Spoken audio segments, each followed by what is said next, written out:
Manipur കത്തിയെരിയുമ്പോൾ cake തിന്നുന്ന പള്ളിത്തന്തമാർ.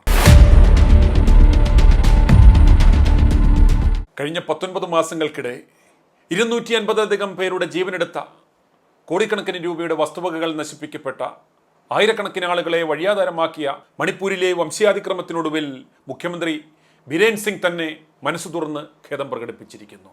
എനിക്ക് തെറ്റിപ്പറ്റിപ്പോയി എന്ന്, പഴയതെല്ലാം മറക്കണം, മാപ്പാക്കണം, മായ്ച്ചു കളയണം മനസ്സിലെന്ന്. ഇത് കേട്ടിട്ട് പോലും ഒന്ന് മുരളുവാൻ പോലും സാധിക്കാതെ മിനകെട്ട അരമനകളിൽ നാണത്താൽ തലയും താഴ്ത്തിയിരിക്കുകയാണ് ഇടയന്മാർ എന്ന് സ്വയം വിശേഷിപ്പിക്കുന്ന പള്ളിത്തന്തമാർ.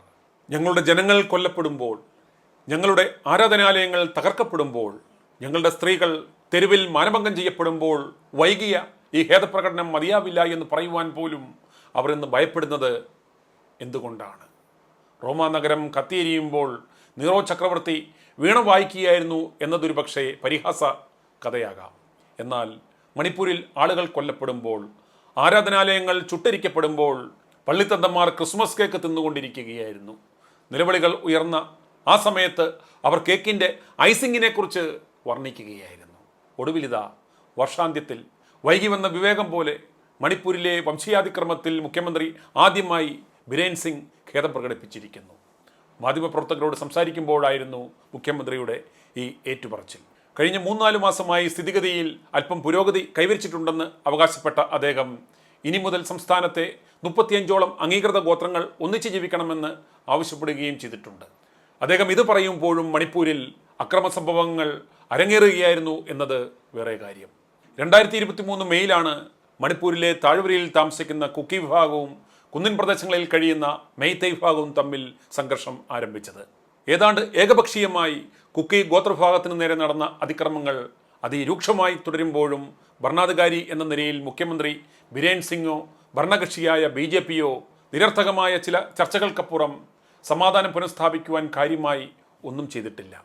അക്രമങ്ങളുടെ പേരിൽ 12,247 FIRകൾ രജിസ്റ്റർ ചെയ്യപ്പെട്ടിട്ടുണ്ട്. 625 പേർ പ്രതികളായി.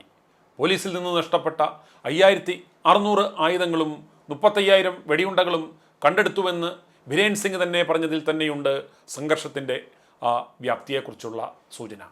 അഭയാർത്ഥി ക്യാമ്പുകൾ തുറക്കുവാനും പുനരധിവാസത്തിനുമായി 247 കോടിയിൽ പരം രൂപയാണ് കേന്ദ്ര സർക്കാർ ഇതിനോടകം ഇവിടെ ചിലവഴിച്ചിരിക്കുന്നത്. അക്രമങ്ങളും കൊലകളും സ്വത്തുവകകളുടെ നാശനഷ്ടങ്ങളും ഉണ്ടായിട്ടും ഭരണകൂടം കാണിച്ച നിഷ്ക്രിയത്വം തുടരുന്ന ഘട്ടത്തിൽ സുപ്രീം കോടതി ഇടപെട്ട് പ്രത്യേക അന്വേഷണ സംഘങ്ങൾ SIT രൂപവൽക്കരിച്ചിരുന്നു.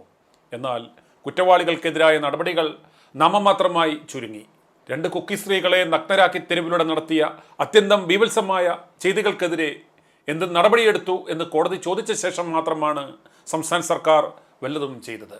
മെയ് മാസത്തിൽ നടന്ന സംഭവത്തിൽ ജൂലൈയിൽ വീഡിയോ വൈറലായ ശേഷം മാത്രമാണ് നടപടി വന്നത്. SITയുടെ തന്നെ 2024 നവംബറിലെ വിവരമനുസരിച്ച് 3023 കേസുകളിൽ വെറും 6% താഴെ മാത്രമേ FIR ഫയൽ ചെയ്തിരുന്നുള്ളൂ. 2023 ഓഗസ്റ്റ് മുതൽ 2024 നവംബർ വരെയുള്ള കാലയളവിൽ അന്വേഷണ സംഘങ്ങൾ 364 പേരെ അറസ്റ്റ് ചെയ്യുകയും സംശയിക്കുന്ന 742 പേരെ തിരിച്ചറിയുകയും 11,901 സാക്ഷികളെ വിസ്തരിക്കുകയും ചെയ്യുകയുണ്ടായി. എന്നിട്ടും വേണ്ട ഗൗരവത്തിൽ സർക്കാർ നടപടികളെടുക്കാതെ സ്ഥിതിഗതികൾ അതീവ വഷളായ ശേഷം മാത്രമാണ് മുഖ്യമന്ത്രി ഇപ്പോൾ ക്ഷമാപണവുമായി വന്നിരിക്കുന്നത്. കുക്കികളിൽ ഭൂരിഭാഗം വരുന്ന ക്രൈസ്തവ വിഭാഗങ്ങളുടെ 300-നടുത്ത പള്ളികൾ നശിപ്പിക്കപ്പെട്ടു.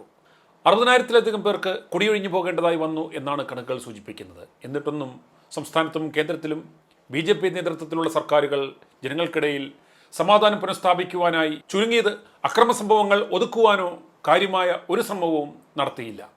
300-നടുത്ത് പള്ളികൾ നശിപ്പിക്കപ്പെട്ടിട്ടും ആളുകൾ കൊല്ലപ്പെട്ടിട്ടും ഒരൊറ്റ സഭാധ്യക്ഷന്മാരും അനങ്ങിയില്ല. അപ്പോഴും അവർ മുനമ്പത്ത് പന്തല് കെട്ടിയുള്ള സമരത്തിൻ്റെ തിരക്കിലായിരുന്നു. പ്രസ്താവനകൾ ഇറക്കുന്ന ധൃതിയിലായിരുന്നു. അന്തർദേശീയ തലത്തിൽ തന്നെ മണിപ്പൂർ സജീവ ചർച്ചയായി ഉയർന്നപ്പോഴും പ്രധാനമന്ത്രി നരേന്ദ്രമോദിയും മൗനം പാലിച്ചു. 2024 പൊതു തിരഞ്ഞെടുപ്പ് കഴിഞ്ഞ് അധികാരത്തിലെത്തിയ ശേഷം മാത്രം 2024 ജൂലൈ മാസം പാർലമെൻറ്റിൽ നന്ദിപ്രമേയ ചർച്ചയ്ക്കിടെയുള്ള മറുപടിയിലാണ് ആ മൗനം അവസാനമായി വഞ്ചിച്ചത്. രാഷ്ട്രീയം മാറ്റിവെച്ച് മണിപ്പൂരിൽ സമാധാനം പുനഃസ്ഥാപിക്കുവാൻ ശ്രമിക്കണമെന്നായിരുന്നു മോദിയുടെ ആഹ്വാനം. മണിപ്പൂർ മുഖ്യമന്ത്രിക്ക് ഇത് പറയുവാൻ 19 മാസം വേണ്ടി വന്നു. എന്നാൽ ബിരേൻ സിംഗിൻ്റെ ക്ഷമാപണം കൊണ്ട് മാത്രം മതിയാവില്ല. 19 മാസത്തിനിടയിൽ രാജ്യത്തിൻ്റെ പ്രധാനമന്ത്രി ഇതിനെക്കുറിച്ച് ഒന്നും പറഞ്ഞിട്ടേയില്ല. അതിലെല്ലാം ഉപരി രാജ്യത്തും മറ്റ് ലോകരാജ്യങ്ങളിലും സഞ്ചരിക്കുന്ന പ്രധാനമന്ത്രി കത്തിയെരിയുന്ന മണിപ്പൂരിലേക്കൊന്ന് എത്തിനോക്കുവാൻ പോലും സമയം കണ്ടെത്തിയിട്ടുമില്ല. സ്വന്തം സംസ്ഥാനത്തെ ഒരു വലിയ ജനവിഭാഗം അക്രമത്തിനിരയാകുമ്പോഴും സമുദായം തിരിച്ച് അതിൽ ഒരു വിഭാഗത്തിൻ്റെ ആരാധനാലയങ്ങൾ അഗ്നിക്കിരയാക്കപ്പെടുമ്പോഴും സ്ത്രീകൾ മാനഭംഗത്തിനിരയാകുമ്പോഴും മതിയായ നടപടിയെടുക്കാതെ മുഖ്യമന്ത്രി ഇപ്പോൾ ഒരു പുതുവത്സര സന്ദേശമെന്നോണം ക്ഷമയാചിക്കുന്നതിൽ വലിയ അർത്ഥമൊന്നുമില്ല. ഇപ്പോൾ വേണ്ടത് കലാപങ്ങളിലെ കുറ്റക്കാർക്കെതിരെയുള്ള ശിക്ഷ ഉറപ്പാക്കുക, അകന്നുപോയ ആ രണ്ട് ജനവിഭാഗങ്ങളെ ഒന്നിച്ചിരുത്തി സംഘർഷമൊഴിഞ്ഞ ഒരു അന്തരീക്ഷം സൃഷ്ടിക്കുക, കലാപങ്ങൾക്കിരയായ ജനങ്ങൾക്ക് പുനരധിവാസം, നഷ്ടപരിഹാരം എന്നിവ ഉറപ്പുവരുത്തുക എന്നിവ മാത്രമാണ്. ജനങ്ങളെ വിഭജിച്ച് ഭരിക്കുവാൻ ശ്രമിക്കുന്ന BJP ഭരണകൂടം അതിന് തയ്യാറുണ്ടോ എന്നതാണ് മുഖ്യമായ ചോദ്യം. മണിപ്പൂർ മണ്ണിൽ സമാധാനം പുനഃസ്ഥാപിക്കാതെ പഴയതെല്ലാം മറന്ന് ഒരു പുതിയ ജീവിതം എങ്ങനെ തുടങ്ങാനാവും എന്നെങ്കിലും ഞങ്ങളുടെ പള്ളിത്തിന്നമാർ നേരെ നിന്ന് നട്ടല് നൂർത്ത് ഒന്ന് ചോദിക്കണം. പേടിക്കേണ്ട, ഈ ചോദ്യം ധൈര്യമായി ചോദിച്ചാൽ ED നിങ്ങളുടെ മെനകെട്ട അരമനകളിൽ കയറില്ല. i2i News, an eye for truth. i2i News subscribe ചെയ്തിട്ടില്ലാത്തവർ ഇപ്പോൾ തന്നെ സബ്സ്ക്രൈബ് ചെയ്യുക. നോട്ടിഫിക്കേഷൻ ലഭിക്കുവാൻ ബെൽ ബട്ടണും അമർത്തുക.